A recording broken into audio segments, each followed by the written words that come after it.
Hello, everyone, and welcome to this episode of Pod Save Chocolate. My name is Clay Gordon. I'm your host, and today we're going to be talking two of my favorite foods and beverages, which are chocolate and coffee. Specifically, what can chocolate learn from coffee? Before we go into the episode, I want to let everyone know who might be watching this that they can go into the live chat on YouTube. They can go into the comments on LinkedIn and Facebook, and they can comment or ask questions about anything that might be covered today. And the other thing that I want to talk about when it comes to today's episode is that this episode of Pod Save Chocolate, like every episode of Pod Save Chocolate, is sponsored by the members. This is the homepage of the Chocolate Life right now. If you're not currently a member, you can go click on the join button. There's always a free membership, but if you do have the resources to be able to support the work I do, there are paid premium subscription memberships as well. And I announced earlier this week a new membership that's not on that list. So I will get into that over the course of the episode. But this is today's the post for today's episode.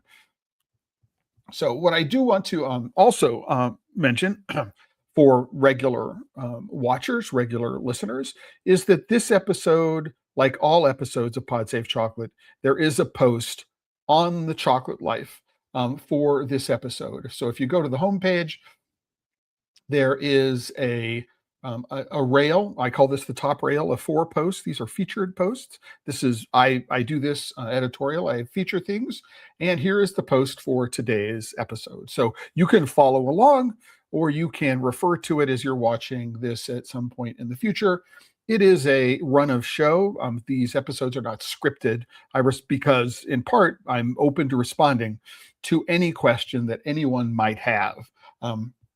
During the course of the episode. I'm going to make this a little bigger because I can do that. So let's jump right in to what it is that I want to talk about. So people who know me know that I have been involved in chocolate and cocoa in one way or another since 1994. That's when I had my entrepreneurial epiphany about chocolate and cocoa. And so this is before the modern internet. And one of the things that I spend a fair amount of time doing these days is probably more time than is healthy for me, is I end up watching videos about coffee making equipment, how to use it. I mean, all sorts of things. And in particular, people like James Hoffman and Lance Hedrick and Morgan Eckroth. So those are three channels that I follow, perhaps more than many others. But I spend a lot of time watching that. Number one is, while I am a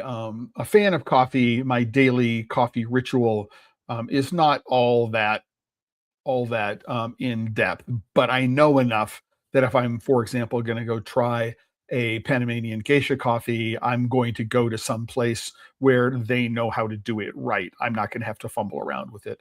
And so the last time I had a Panamanian geisha was at a specialty coffee house when I was in Panama City, which makes sense. But the thing that I really, really love about watching all these coffee channels is just being exposed to the incredible variety of equipment that is available to people.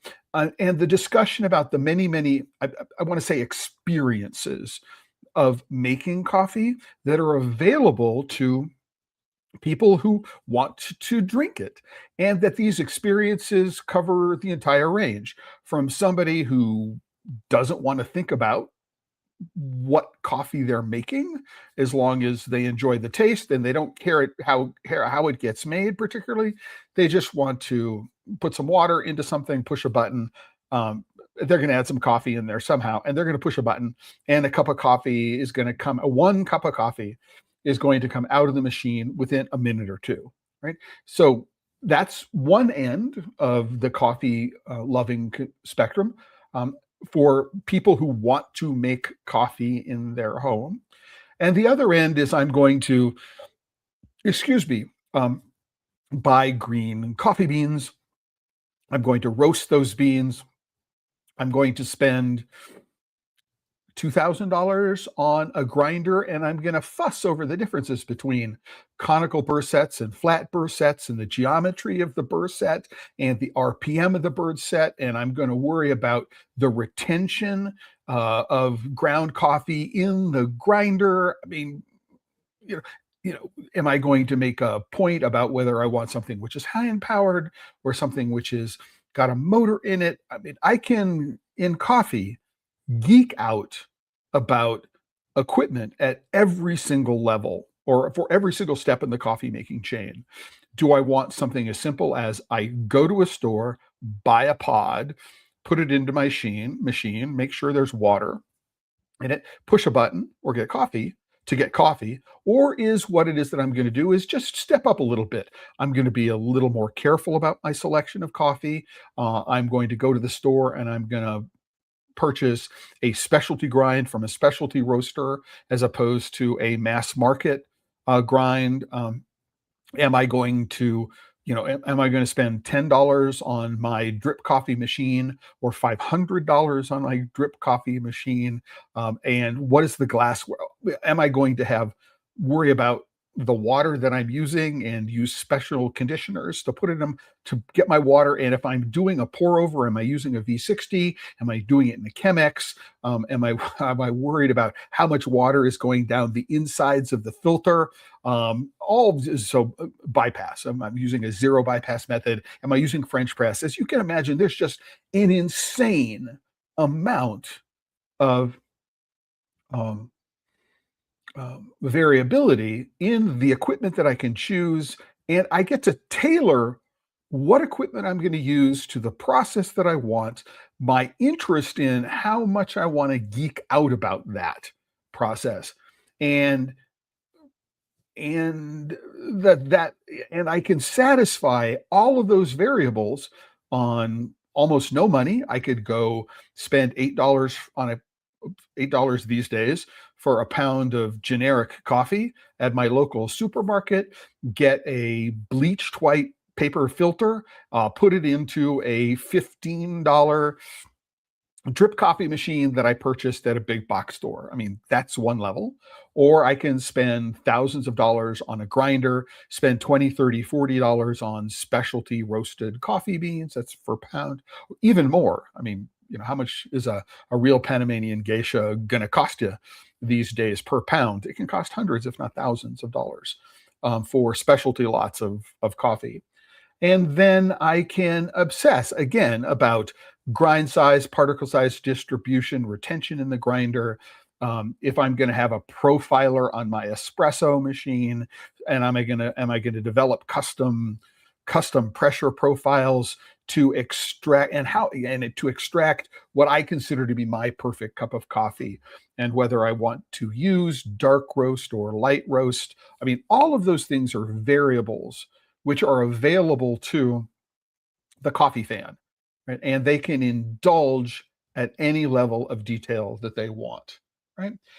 That, I mean, and I didn't even get into scales, and I didn't get into WDT's wire distribution tools. I didn't get into all of the gear, knock boxes. We haven't even, we haven't even started that discussion. Am I going to worry about whether the stainless steel version of the AeroPress is better than the plastic version of the AeroPress? Am I going to go and say this is the best French press for X and Y and Z reasons? How do all these things fit into my workflow? Right? And there are hundreds of YouTube channels, right? Some of them with hundreds of thousands of followers, right? Which cater to this capability. And if I'm really, maybe I'm a gear geek and I'm going to watch a video from Seattle Coffee Gear. But when you think about chocolate channels, right? Channels about chocolate on YouTube, there's nothing that is comparable. Right?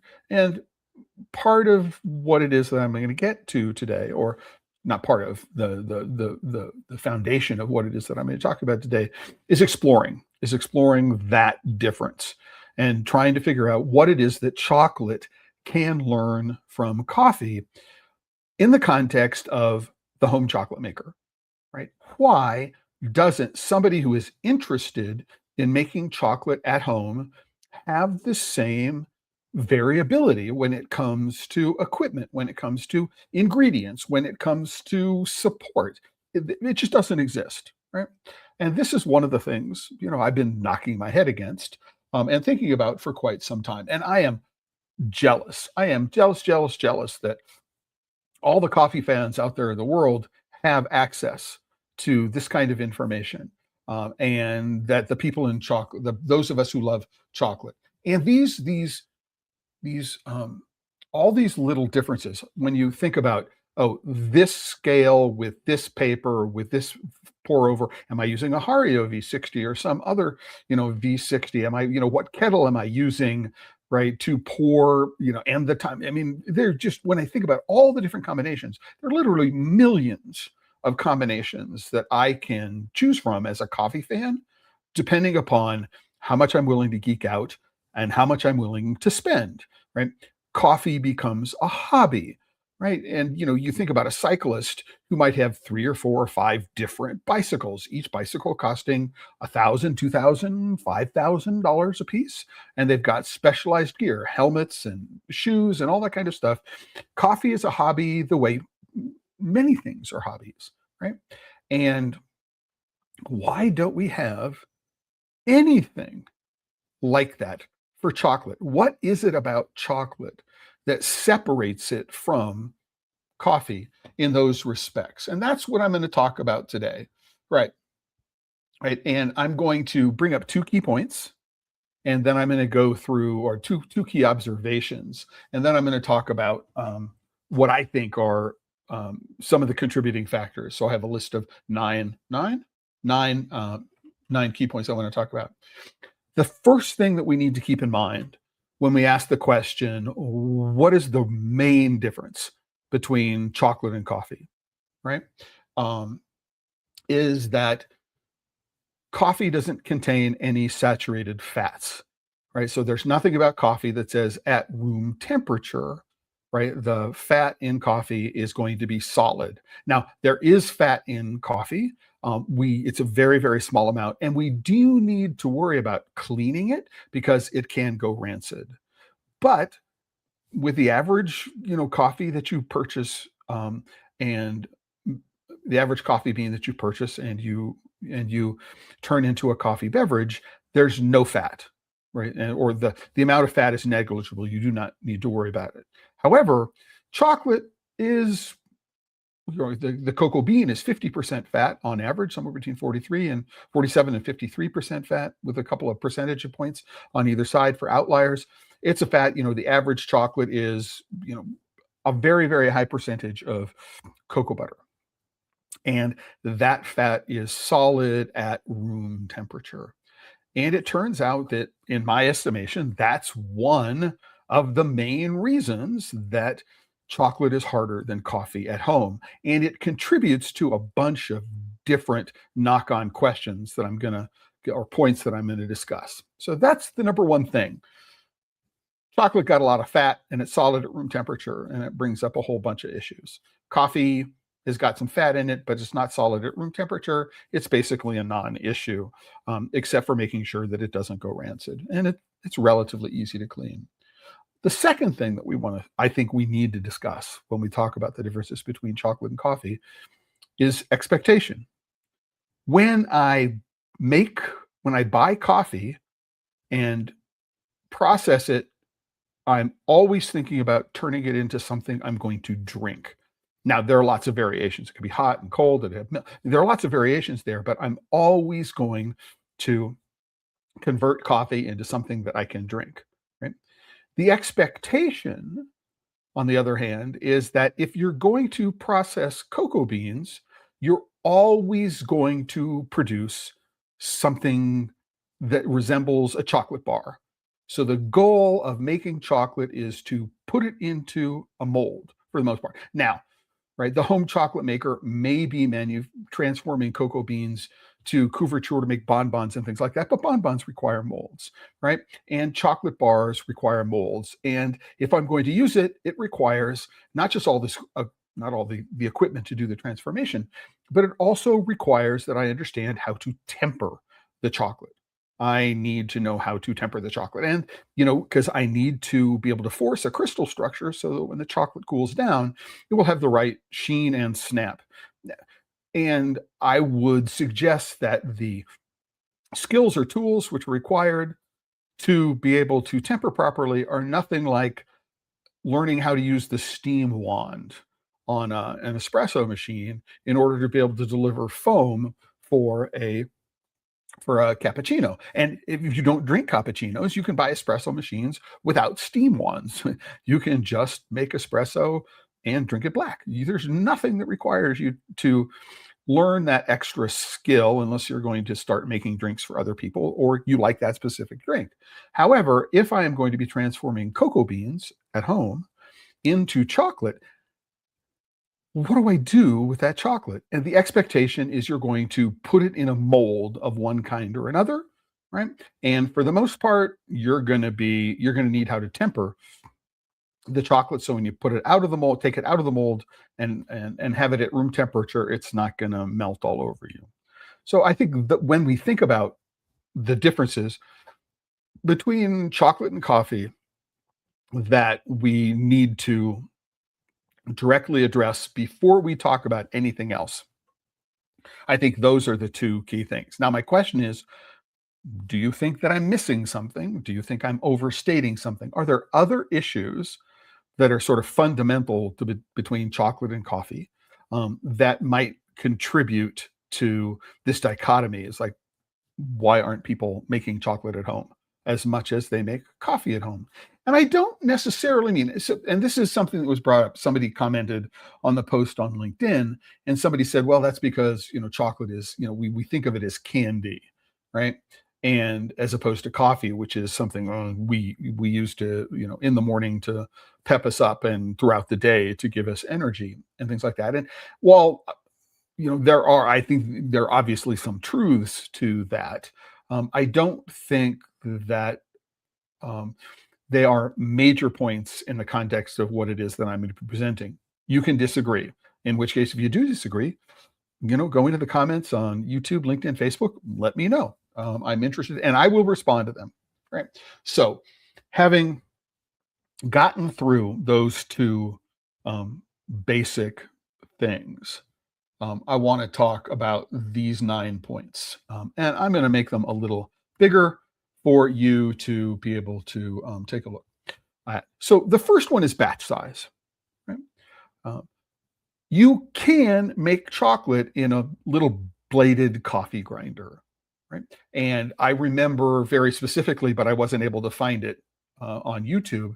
I remember very specifically a long time ago, John Scharfenberger and Bob Steinberg, who are the co-founders of Scharfenberger Chocolate Maker, in what is probably one of their home kitchens, taking some cocoa beans and some sugar and putting it into a bladed coffee grinder and grinding it together and making chocolate. Step back. It's really easy to make chocolate. You get some cocoa beans, right? You roast them up, right? You take the shells off, you put it in a grinder, and you puree them, right? It's really easy. In that respect, it's not a whole lot more difficult than peanut butter or something like that. Essentially, what you're doing is you're making cacao bean butter, right? In the same way you might make peanut butter, right? But there's a huge difference between just being able to make chocolate and be able to make consistently good chocolate consistently. And this is what we're addressing, right? So when I think about batch size, right, that unless I am making a very, very small amount of a rustic chocolate, because I can't get the particle size down very small if I'm using a blade grinder, which is used for coffee or spices or something like that. The batch size on a coffee machine is as small as 1 cup, reliably, right? I go and get, to mention a brand, an espresso machine. I put a pod in it. There's water in the back.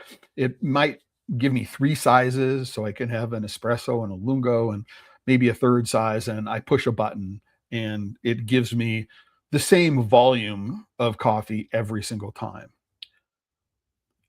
Again, unless I'm using a blade grinder, a spice grinder, coffee grinder, the smallest machine that I can purchase to refine chocolate and make what I think of as a European style chocolate is going to be a um, a Premier. So it's somewhere around, what is it, 5 pounds, 8 pounds, right? I know you can make smaller batches in it, but now what we're talking about is we're talking about something that's more than what I can consume comfortably standing at the counter in my kitchen, right? I need to make more than a small amount. So while I can get coffee makers that make a lot more coffee, I can get a Technivore Mocha Master and it will make 12 cups at a time. I can get a mocha pot and it can, I can have one that's really tiny and make me one serving, or one which will make me 4 or 5 servings, different sizes of French presses. I mean, different sizes of drip machines. I mean, if I'm going to get a V60 pour over, all the pour overs are pretty much designed to do a single serving at a time. But when it comes to chocolate, I'm going to be making more than I can comfortably eat at one time, unless I'm making a rustic product. And I should also say that, well, maybe what it is that I've got is I've got a metate. For some reason, you're in a kitchen, you've got a metate, you can roast up some cocoa beans, warm up the metate, and you can grind yourself a small amount of chocolate. You could grind enough for just 1 cup of hot chocolate if you wanted to.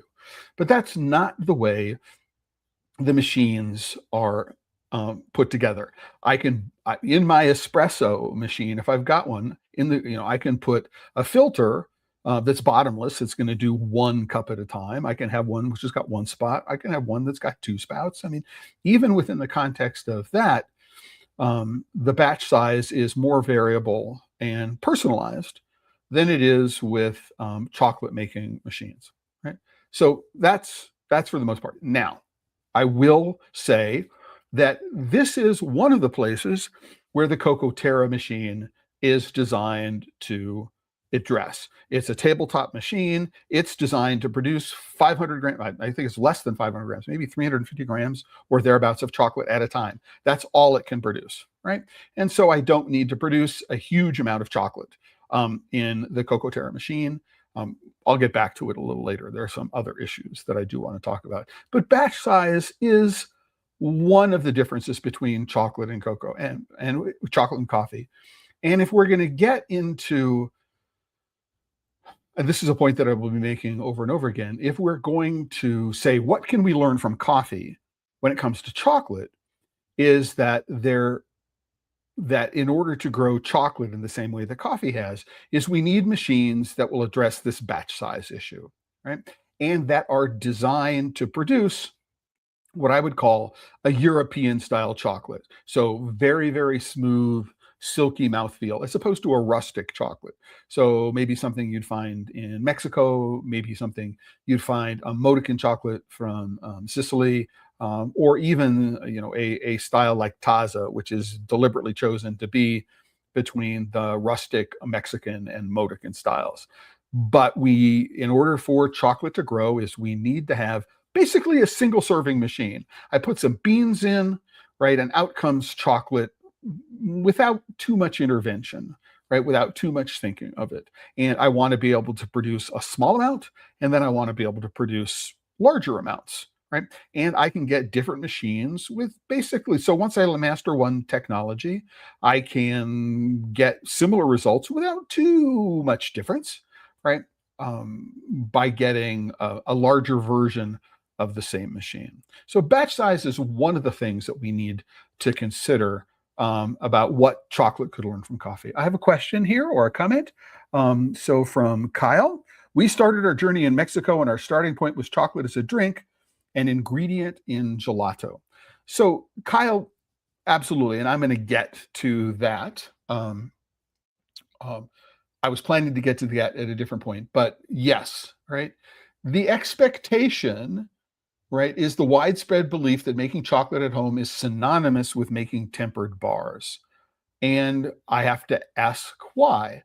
Why isn't the reason we make chocolate at home to make chocolate beverages, either a hot chocolate or an iced hot chocolate, why don't we start out by facilitating the transformation of cocoa beans into beverages rather than the transformation of cocoa beans into bars? And yes, you could take that chocolate that you make and use it as an ingredient in other things. Gelato would be one of them without having to temper it. So thank you for bringing me back to this, but these observations in mind specifically, that the goal of making chocolate at home is to produce tempered bars. If we back away from that, right, assumption, what might that mean when it comes to producing equipment? And I think that would be a really, really, really, really interesting way to look. And so, yeah, absolutely. I think that's a really, really good point. Right. So we really didn't start producing bars until we set up in Europe.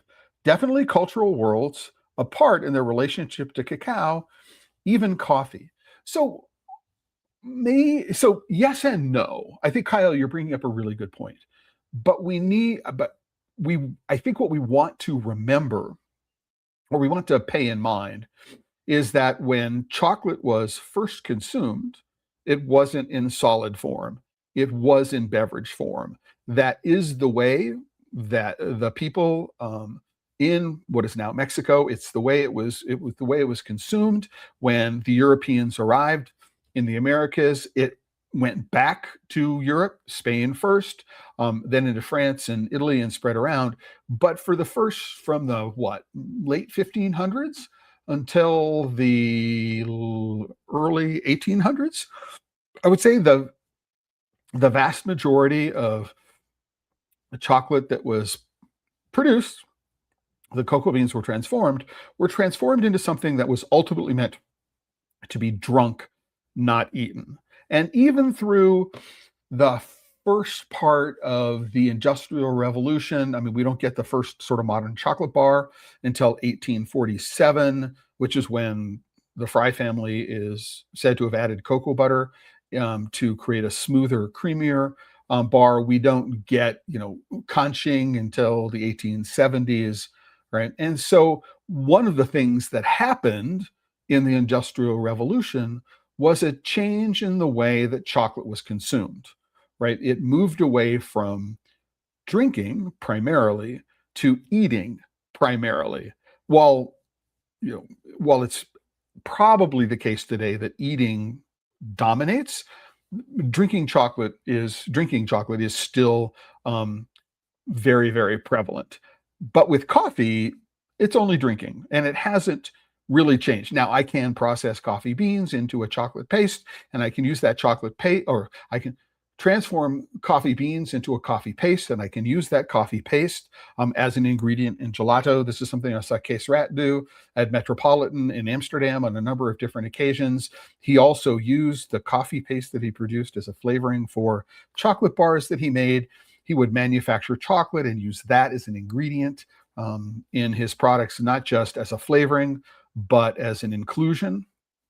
So you're absolutely right. But if we look at the history of the way chocolate has been consumed historically, it started out as a beverage. And then at some point during the middle of the Industrial Revolution, so somewhere between the 1840s and the 1880s, 1890s, the the balance between drinking and eating changed. And since then, it has been firmly on the side of eating, not drinking. But it is this assumption. We just assume that if I'm going to transform cocoa beans at home, I'm going to be making a bar. And I need to put it in a mold. I need to have molds. And you don't need to have molds, right? But do you need to temper? You don't need to temper, but most people think they do. And so there's this different expectation, and none of that is required in coffee. The next thing we want to take a look at is the primary difference between chocolate and coffee that we can learn from is that how long does it take to make a batch of coffee, a cup of coffee? I can put a pod in machine, press a button, and have coffee in under 2 minutes. If I want to transform cocoa beans into chocolate, right, even if I start from nibs, which are already roasted, And if I'm doing it in a blade grinder, I might be able to do it in a few seconds, 30 seconds or less. You need to be very careful because if you heat the cocoa beans up, the nibs up, the fat will be expressed and it will jam the machine, and it's going to be a challenge. But if I've got a metate, how long is it going to take in order to make my chocolate? And that is the challenge. I mean, if I do decide to invest in getting a little premier grinder, I'm probably making at least 500 grams, a little over 1.1 pounds, at least 500 grams at a time. And it's going to take somewhere between 8 hours overnight to deliver something that I would consider edible, right? Whereas with coffee, I can do it in under 5 minutes, even if I'm grinding the beans from scratch, right? So that's another thing that we need to think about. And this is where the Cocoa Terra machine is supposed to address an issue. It's a modified ball mill with a small ball mill with a built-in tempering machine. You put some nibs into it, and within 2 hours or so, you have chocolate in it, and it goes to the tempering process. So 2 hours is better than overnight, but it's still 2 hours. And you are making 350 grams, I think that's the number, at a time, which is way more than a single serving. I don't think I can make smaller batches of that in a Cocoa Terra machine, right? I can, if I have a different kind of grinder, do that with my cocoa nibs, but it's not the same thing at all. So batch size and how long does it take to produce something that I can consume, right? Are things that need to be talked about when we talk about, right, making chocolate at home as opposed to making coffee at home. I don't need to worry about those things. The other one is that the skills required. So when I'm making coffee, there are machines, and I would argue that the vast majority of machines, until you start spending money on this, requires zero skill whatsoever. You just put a pod in a machine, push a button, or you weigh out ground coffee into some sort of filter basket, and push a button. So no skills are required. And you can go to the store and you can purchase the ingredient, the ground coffee. You don't even need to learn to have a grinder, right? You can just put ground coffee in the machine. So zero skills are required. So if I'm going to, for example, use a metate, right? If you've never used a metate before, it requires practice in order to be able to make it work. It's just not something you pick up and you're good at right away. If you've got a blade grinder, a spice grinder, it doesn't require any particular skill to use them, but you need to be very careful to make sure that you run this at a low enough speed or short enough times so that the fat in the cocoa nibs don't get expressed, clogging everything up.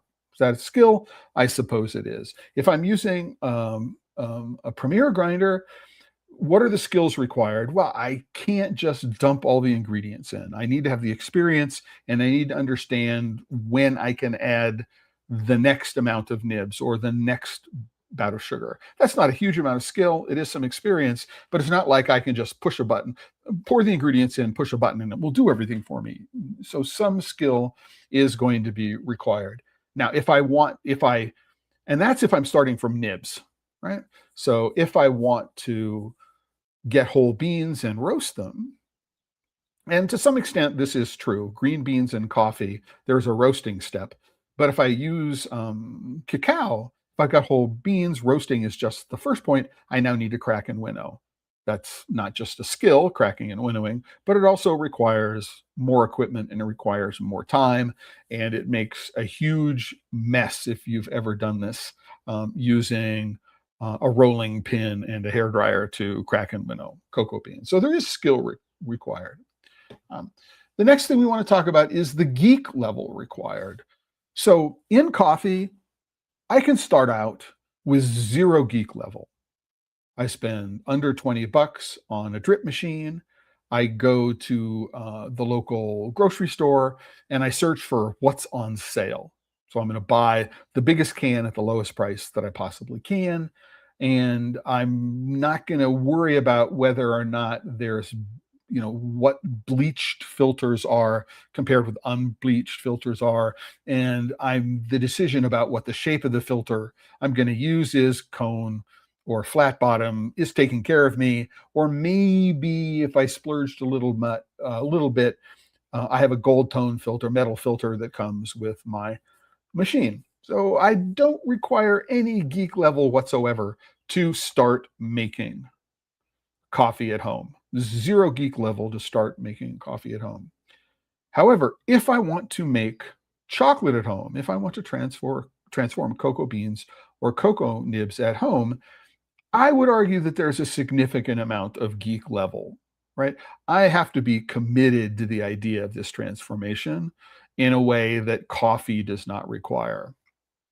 First of all, the ingredients, well, I can go on a shopping site like Amazon and I can buy all the ingredients. I can buy cocoa nibs, I can buy cocoa butter, I mean, sugar is at my local grocery store.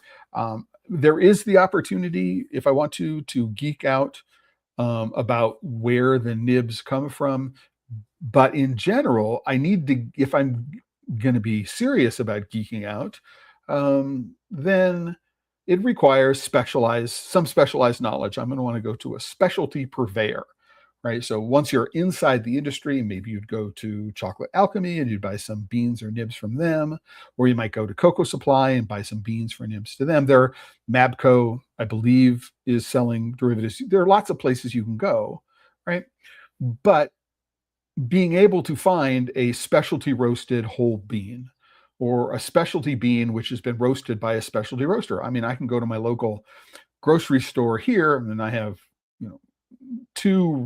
I got two Safeways, I got a Fry's related to Kroger, there's a Walmart and a Sprouts within walking distance of where I'm sitting right now. And I also have 4 specialty coffee shops, each of which sells bagged coffee. So whole bean and roasted.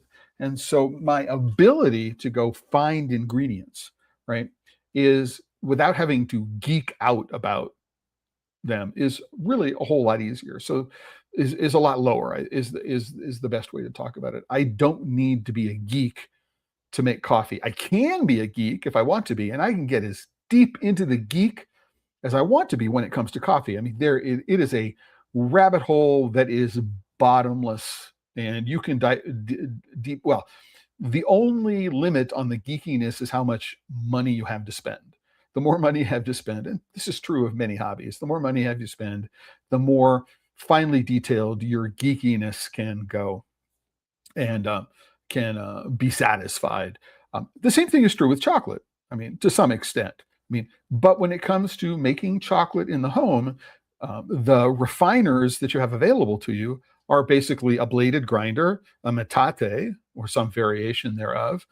You can get a small refiner like a Premier, or if Cocoa Terra ever ships their machine, you can get one of those machines, and that's basically it, right?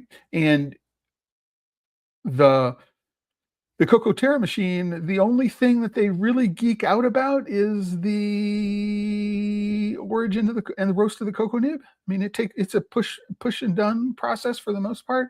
A refiner, you've got all sorts of ways to geek out about that, but the only way you can geek out more is to get a bigger one, right? That's the only path.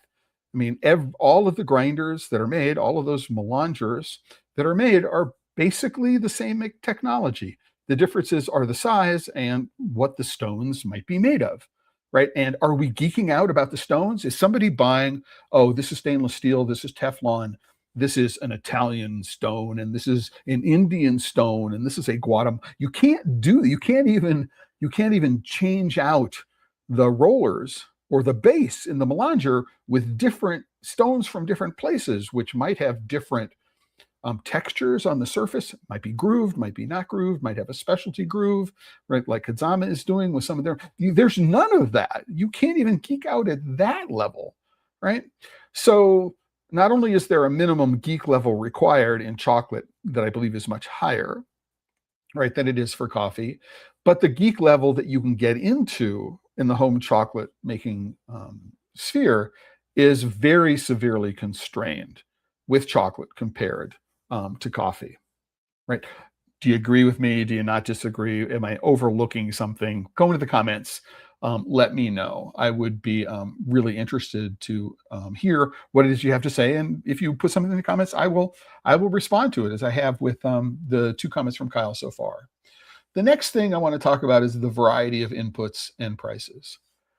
When I get into coffee, I can go to a local supermarket and I am presented with hundreds of different options, right? So there's a huge variety of inputs. There are different kinds of pods based on different machines. Every pod shape will have coffee in it from name brand makers. If I want to, I can purchase generic pods and I can refill them with any kind of coffee that I want to. I can go to the more or less specialty part of the aisle, and I can see lots of alternatives from smaller names and bigger names. And where I live, in the Sprouts, has got clear Lexan tubes, or some other plastic tubes, and I can weigh out individual amounts, and I can go and I can grind it using the grinders that are there. By the way, those are fairly high retention grinders, which means that there's likely to be a fair amount of coffee from the previous grind in what you're doing, contaminating what it is you're doing. And that's what retention is all about. How much is left in the grinder when you get done with the previous batch, and what do you do with it when you get done? But I've got all of these options for inputs, and the price range is all over the map. And if I just step out a little further and I go to a specialty roaster in town or a specialty coffee shop, the prices will, go from, in my local Fry's, maybe the upper end is $19 per bag, which might be a 10-ounce bag or a 12-ounce bag, but generally under $20 is the upper limit. And there will be 7 or 8 different brands with different varieties, different roast, light, medium, dark roast, French roast. Some of them will be the same roast flavored. I, I do not like flavored coffee. I am not a fan. Right? But you get the idea. There's a huge variety of inputs that I can choose from when it comes to making coffee and exploring coffee at home. And if I want to, I can get different versions of the same coffee. So if I like Cafe Bustelo, for example, I can buy a brick, I can buy a can, I can purchase it in freeze-dried powdered form, I can get it in pods. I mean, lots of variety and lots of different price levels for that. But when it comes to making chocolate, there are 2 formats. I can get beans and I can get nibs. And the beans are going to be unroasted, and the nibs, somebody might have an unroasted nib, but generally it's roasted. And unlike coffee, there's no clear distinction between like a breakfast roast or a light roast coffee, a cocoa bean, and a dark roast coffee bean. Those have particular expectations in the world of coffee, and there are no similar expectations in the world of chocolate. There's also the whole notion that depending upon the machine I have and how long I take, right, and the ratio of cocoa to sugar, that I as a maker have a lot of control over flavor, right? And it's true that if I'm getting a manual machine, a V60, where I can control in my pot the temperature that I'm pouring and how much I'm pouring and how much I'm pouring in there and letting it bloom, and again, whether I'm using a high bypass or a zero bypass or a low bypass kind of mechanism, I have a huge amount of control over the final output, the final flavor. And the same thing is true of an espresso machine, which is on the upper end. I might be able to change the pressure. I might be able to change the pressure profile over a particular brewing time. I can change the way I tamp the puck to reduce channeling and other variables, changing the grind size, all of those things will affect the flavor of the coffee. And I can spend a lot of time what's called dialing in, right? The selection of variables that make the cup of coffee that I think of as a good cup of coffee. Am I trying to emphasize clarity in the coffee, or am I trying to emphasize texture? For example, these tend to be things which are at odds with each other and might have something to do with the amount of fines, very, very small particles, which are in the puck. If what you're doing is you're making an espresso, again, I spend way too much time listening to James Hoffman, whom I have huge amounts of respect for. I mean, I learn a lot watching James Hoffman videos, and a lot of what it is that I learn actually applies in one way or another to chocolate, right? I have learned a lot of stuff from him about tasting and comparison and things like that, and it's really good to watch him. So maybe what I can do is I can create a playlist of James Hoffman videos. Let me know if you think it would be interesting for me to curate a playlist of James Hoffman videos that, as a chocolate maker, right, you'd like to know what Hoffman has to say that might influence your approach to chocolate. Let me know. Put the comment in the video. I'd be happy to go and talk about that. Varieties of outputs in coffee, right? Varieties of outputs. I can make, right, if I've got, even a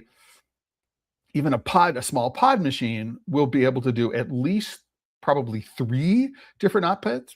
It'll have a short pull, it'll have a long pull, and it'll have a pull which is designed to make or facilitate the making of a beverage with steamed milk.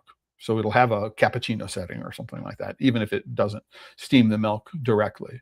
So even with a cheap machine, if I'm doing a drip machine, I don't have a whole lot of options for the drip machine, but I can take what comes out of it and I can add ice, I can add milk, I can add sugar, I can add flavoring, right? If I've got an espresso machine, oh my gosh, right? If you want a video that will blow your mind, Hoffman did a recent video on Americanos and what he doesn't like about Americanos made, and he comes up with this is how to make a killer Americano in an espresso machine using techniques that are not obvious. And so when we come into coffee, cortado, espresso, cappuccino, macchiato, name the different output formats for a coffee maker. And at home, I get chocolate. I've got chocolate, and not the only thing, but the primary thing that I've got grainy chocolate, or I've got smooth chocolate.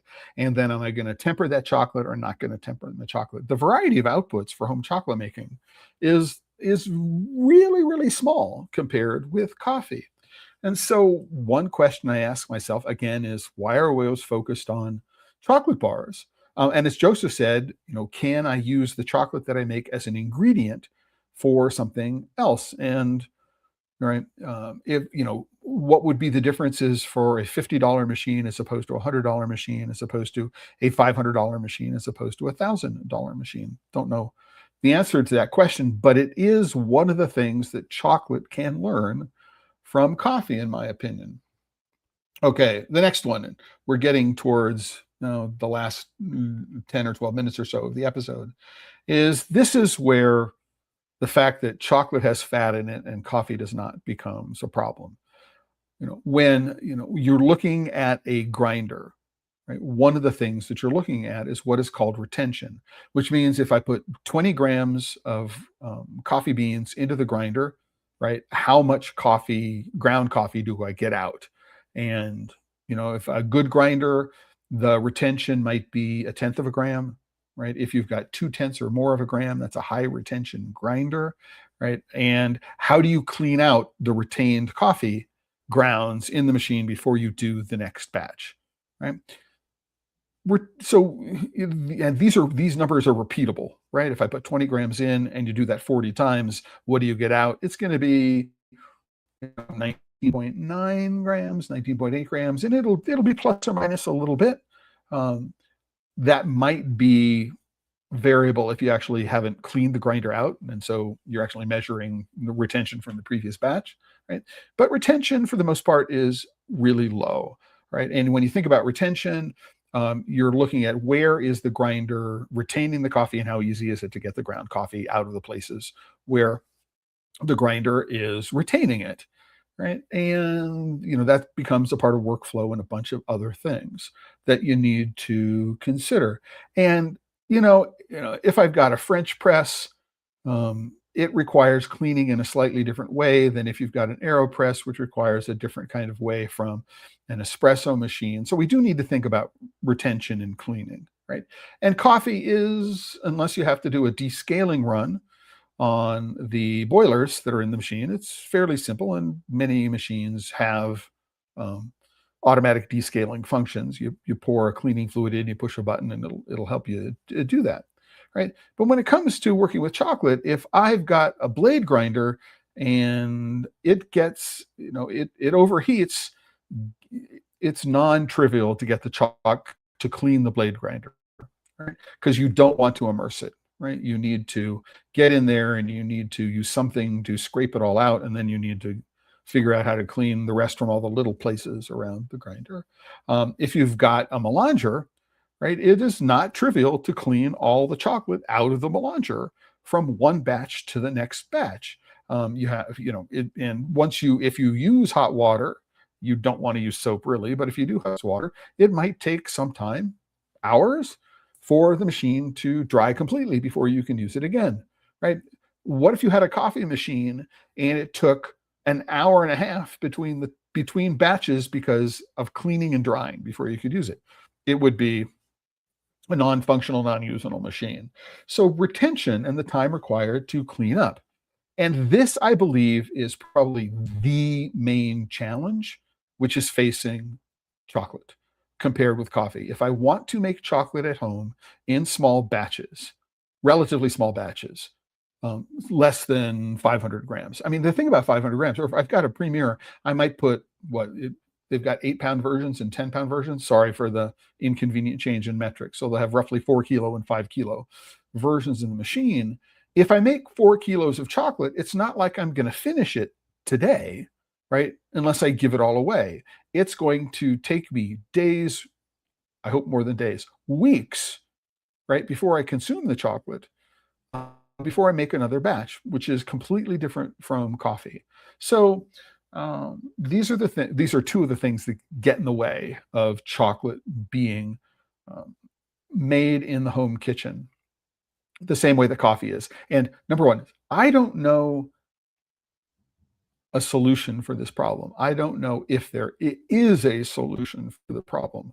I just know that it is a challenge, and I know that no one that I'm aware of has stepped up to try to address this problem. And I don't know of other people who are thinking about the problem this way, right? Or they're thinking about it as a retention problem. And how do we deal with retention? I don't know anybody who's doing it. I mean, maybe. I mean, the people who are grinding cacao beans to make them brewable like coffee, they've thought about the retention problem because it's a heat problem. They want to make sure that the grind speed is low and the temperature is controlled so that the fat never gets expressed out of the cocoa beans. But you can't really put ground cocoa in an espresso machine because the fat will clog the pores of the filter, for example. I mean, so this is a huge deal. I've talked about this a little bit already, investment tiers, right? If I want to get into coffee, right? If I want to make coffee at home, I can go to a big box store, buy a drip brewer for under $20. It'll make acceptable, depending on what you mean by acceptable, drinkable coffee for under $20, and I don't have to invest a lot in the coffee itself. However, if I want to spend $5,000 a grinder and $10,000 on an espresso machine, right, and all of the equipment, right, in between, which is appropriately priced to match the capabilities. I mean, there's no reason to get a $5,000 grinder if you're going to use a $100 espresso machine, in my opinion. Will the $100 espresso machine make better coffee? If you have a $5,000 grinder, you can probably make better coffee, but you're not going to get the best out of the coffee in the coffee grinder if you're using an espresso machine which is not appropriately priced to the grinder. All right. With chocolate, what is the investment tier? I can buy a bladed grinder, $40, right? I can buy a metate under $100. I can buy a Premier, a Melanger. It'll cost, what is it now? Under $400 or $500 now, something like that.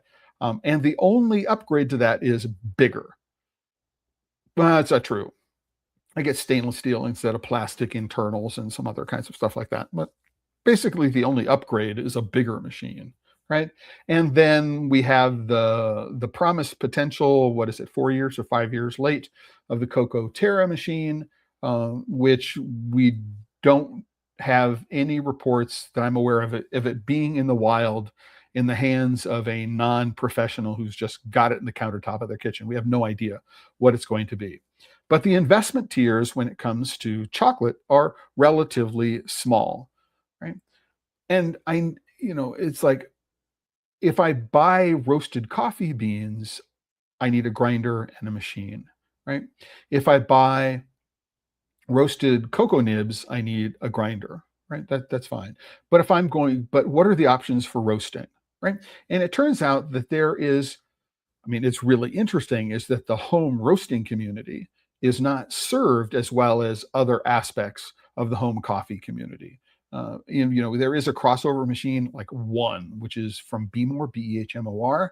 They make a machine which is originally designed for roasting coffee at home, and it has been repurposed for roasting cocoa beans. And many startups, chocolate makers, before they get a quote unquote real roaster, will use a Behmor, and they've graduated to the Behmor out of their home convection oven, whether it's a built-in oven or it's a countertop oven, right? So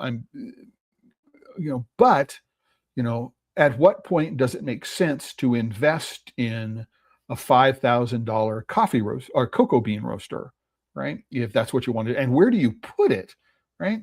There aren't the same investment tiers, even in roasting. You have to go from putting the roasted cocoa beans into a plastic bag and running them with a rolling pin.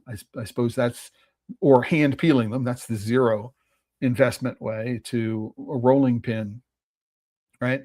Might be the second one. Then maybe a Frankenstein, but that's somewhere between $200 and $300. And then a winnower. Well, you can start off with a hair dryer, really, really messy. Don't do this inside. It will get everywhere and be next to them. It will smell good, but next to impossible to clean. But what is the next size up for a small scale winnowing machine? And there aren't any, right? For somebody who just wants to make 100 grams of chocolate at a time. They don't exist, right? Could they exist? And I've had this conversation with a bunch of people. When I worked with FBM, which I did from 2012 to late 2019, early 2020, there's a reason why all their machine, the least expensive machine, is 5,000 euros, because they can't make any money selling less expensive machines. If you look at, why haven't other people, right, address this issue, is because there's just the assumption that there's no money in it. They can't make any money. And this has a serious impact at all levels, right? So for example, what is one of the main challenges that a small chocolate maker has, not a home chocolate maker, but somebody who wants to make a living at it, is there's no materials handling, right? So why do I need to sit there over my 40-kilo Melanger and hand feed cocoa nibs and hand feed sugar? Why do I have to do that? How come there isn't a small feeder that will take care of it for you, right? Something that costs right in line with the cost of those machines. And the answer to that question is simple.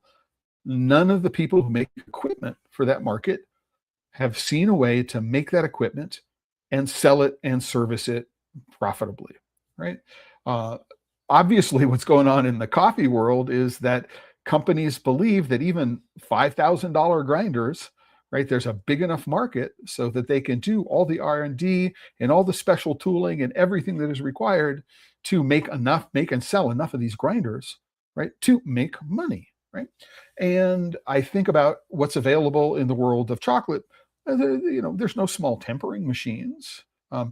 That's right. There are no small. Well, there is a Kickstarter, and I've promoted it here on the Chocolate Life from Home Chocolat. I've been an advisor to them, and they're doing an under $500 batch tempering machine, which is designed for the home chocolatier and the home chocolate maker. That's something to consider. But right, it and what the ChocoVision Rev 2. I mean, those are the only options. You can spend twice as much on a little silk machine, purpose-built silk machine. You can figure out if you can use sous vide or some other technique to make your own silk. It still requires, right, some skill, some expertise. How many people have tried to make silk and have failed, right? It turns out to be a lot. How many people have tried to use silk and temper chocolate and had inconsistent results? A lot. How many people have, failed to understand how to put a pod correctly in their Nespresso machine and push a button? If it doesn't work, you check to make sure it's plugged in, and you check to make sure that there's water in it. I mean, not failed very much. There are no opportunities for fail. And this investment is really, really important. How do you make equipment to facilitate, right, home chocolate making, right, at an investment level that will enable you to sell it profitably? And it is a catch-22 argument, right? And in this respect, and this ties into the next point about specialty framing, we're looking at coffee now, right? And this is after at least 30 years of the Specialty Coffee Association and the specialty coffee movement in conjunction with, right, craft beer and other foods. It's important to know that specialty chocolate or craft chocolate, bean to bar chocolate, is now hitting its 30th anniversary. Scharfenberger and Steinberg coined the term in the 1990s. 1996, I believe, is when they did it. So we're at 30 years. But, right, when it comes to facilitating the home coffee maker and the home chocolate maker, there's a lot of history with respect to home brewing, home coffee making, home cheese making wine at home, making vinegar at home, all of those things. All of those have very, very long histories. And one of the things we're doing is we're playing catch up when it comes to chocolate. Right? The specialty chocolate world is only 30 years old, and there has been zero emphasis in any of this period of trying to figure out how to grow, right, the home chocolate maker community, the casual hobbyist, right, who'd like to make chocolate. There's been zero emphasis on it. And that's one of the reasons why we are the way they are. It's just, there's no interest. And is it the interest because the problem of fat is hard? Yeah, that might be a lot of it. But we also need to be able to produce beans in small quantities, which are appropriate for the machines. If we're producing raw beans, right, that's one thing. Roasted beans is another thing. Nibs is another thing. There's the entire gamut of equipment which is required in order to be able to make this work, right? And there's been no interest in it. And let's get some questions. I've got a point here around specialty framing I'm going to make, but we got a couple of things. So this one, I'm the person that made the comment on LinkedIn. Yay. I believe your name is David, if I recall, about chocolate as candy versus coffee. Home chocolate making is always going to be niche. Home cacao beverage making doesn't have to be. I agree. And this is why the primary framing of home chocolate making is making chocolate for bars is wrong, right? Or making chocolate that is going to be used in bonbons or candies is, I think, part of the framing that's holding it back.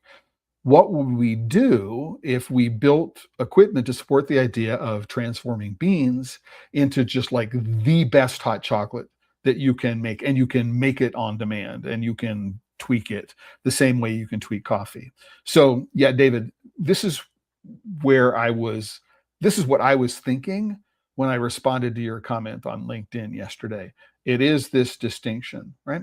And that becomes a leader. Once people learn how to make chocolate for beverages, or as an ingredient for their ice cream maker, or as an ingredient to make pot de creme or pudding or other things like that, then all of a sudden the demand for making chocolate is going to change. It's the, oh, we have to create tempered bars, or we have to create tempered chocolate to make bonbons, right? What if I could had 100 recipes to take the chocolate and make chocolate fudge with it? Well, there are lots of things that I can do with chocolate, right? Other than making bars, right? And that's the framing. And I agree with you that, David, that conceptual reframing is one of the things that's going to have to happen before we get we grow the home chocolate making market, right? Is to make it synonymous with something to drink and something you can use an ingredient as something else, not as something you turn into a bar. So yeah, thanks, Grant. So, and then finally from James, I've been working on some 3D printable devices for chocolate making that we use at Dionysia. A feeder for melangers is a great idea. Might have to try to make one. So yeah, absolutely. I mean, you know, the one thing, so one of the things I'm sure you already know, that if you're using a 3D printer, you have the issue of using a filament material. If you're using a filament machine, that it needs to be a food grade material, food grade filament.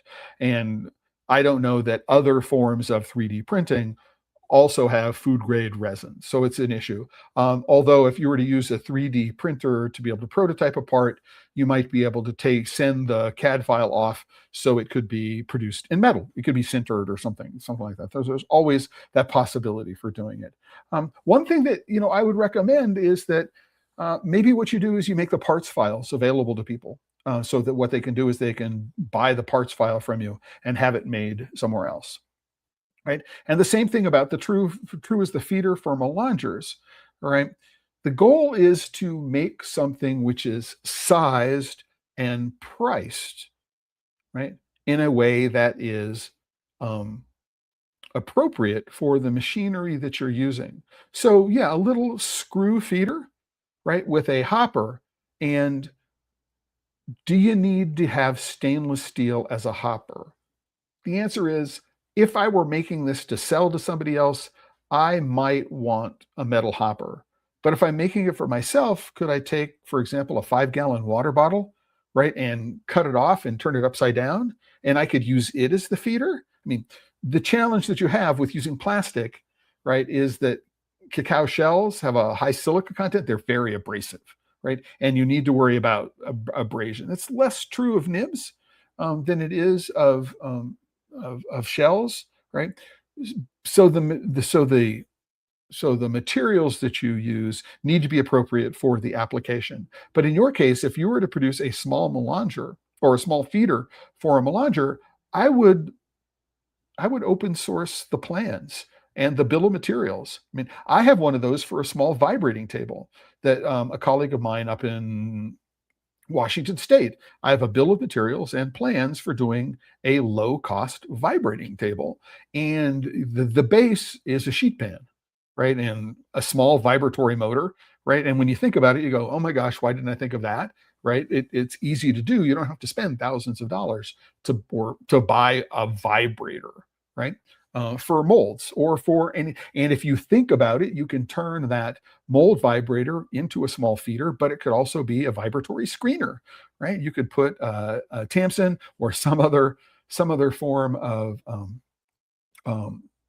filter into a hole which is cut into the center of your sheet pan, and you can pour chocolate through it, and it's a vibratory screener, right? And you can change the size of the mesh, and there are lots of ways to do this, but and they don't really don't have to be expensive, right? And you can produce the drawings, open source the drawings and say, here's the bill of materials. You can go wherever you want and you can buy them, and make it yourself.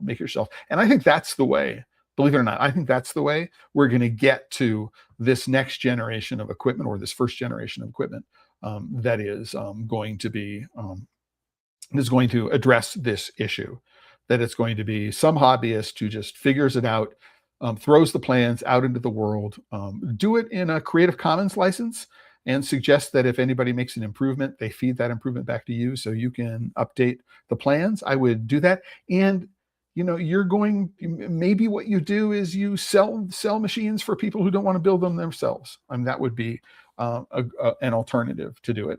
Again, license the plans so that people can't use them commercially without your permission, which you can do under Creative Commons licenses.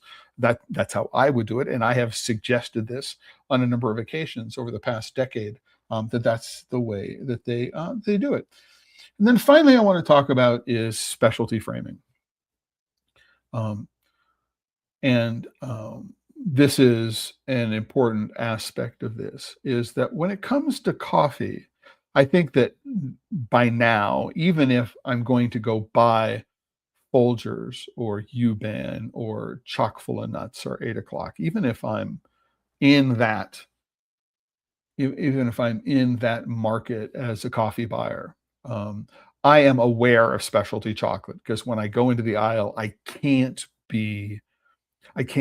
avert my gaze away from all these other options.